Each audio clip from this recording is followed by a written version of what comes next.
Waterfall photography utilizes the classic elements of composition as well as the added skill sets of long exposure photography and focus stacking. When composing a shot of a waterfall, there are many factors including the size of the waterfall, your distance from the base, lighting, and other environmental logistics. Your focal point will most likely be the cascading portion of the waterfall, and your settings will vary based on the previously mentioned factors. In these examples, we see how the silky long exposure of the water carries your eye to the focal point.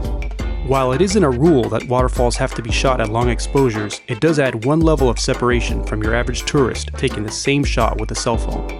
The length of the exposure is up to your personal taste and conditions on location, but to get a really silky look in the water, a 10-stop ND filter is recommended. As with regular long exposure photography, if there are moving elements besides the water, such as leaves, you'll want to shoot a separate exposure or set of brackets for any part of the scene which you want static and sharp. Let's go to Chris on location at Toketi Falls with an example of composing and shooting a waterfall. So when you're photographing waterfalls, the best look for something like this, especially with so much running water leading up to where you have the camera planted, is a long exposure. You're going to need a 10-stop, 15-stop, or sometimes a little bit less of a filter, depending how bright the scene is. Here it's very bright, so the 10-stop works perfectly. If it was in a covered forest, I would use something maybe like a 6-stop, a 3-stop, depending on the conditions. But here the 10-stop works perfectly. You can see the waterfall behind me. Beautiful basalt, cliff-lined waterfall. Over here we have a log leading up to a couple of rocks, and the sun is in just the perfect position right now to create a leading line up to the waterfall. And with the long exposure effect, the water is going to turn this silky, especially where the white water is, it's going to turn this silky, it's going to have this silky look to it. And so currently my settings are f8, got the 10-stop filter on there, and I'm shooting brackets starting at 5 seconds. And then from there I'm going to take the darker areas and the brighter areas and then go into Raya Pro, even that out, paint in what I have to, dodging and burning, and all the finishing touches. Finding a spot to set up your composition can be tricky since you want to use the running water as a leading line. This means either wading into the river itself, as long as it isn't deep or rough, or if you're lucky enough, you'll find rocks along the shore which occasionally lead out to the middle of the river, like I did in this situation. Safety should always be of primary concern.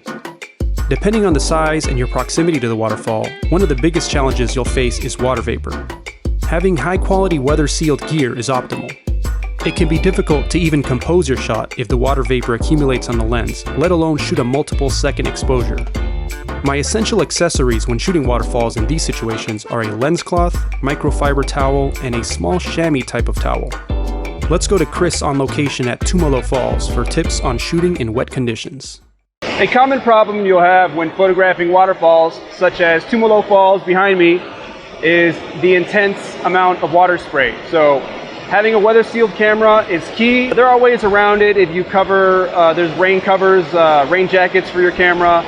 But unless you're willing to risk your camera, I would make sure that I have a weather sealed camera. There's a variety of models that have it a little bit on the higher end. So that's step one. Step two, you're still gonna get water on the lens. So what I'll usually do is first scout out the location. I had originally come up too close to the waterfall and try to take a shot, but with the amount of spray, it was just impossible. Even if I tried wiping the lens right before, there was just too much spray and the shot didn't work out. So take a look at this. So I repositioned myself a little bit further down the river.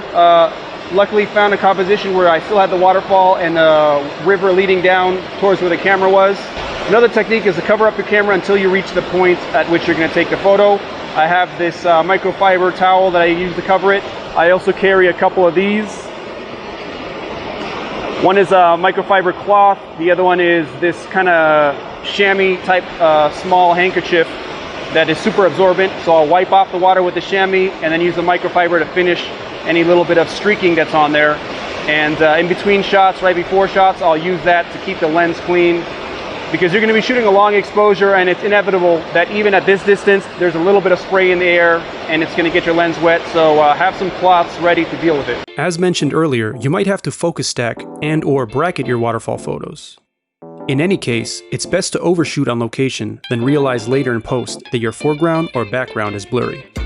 In part 2 of this tutorial, I'll be showing you how to take your waterfall images into Lightroom and Photoshop for exposure blending, masking in the silky water of your long exposures, and some key techniques to make your photos stand out. I hope you learned something from this video. Please leave any questions or comments below, and be sure to like and subscribe for more tutorials and travel content.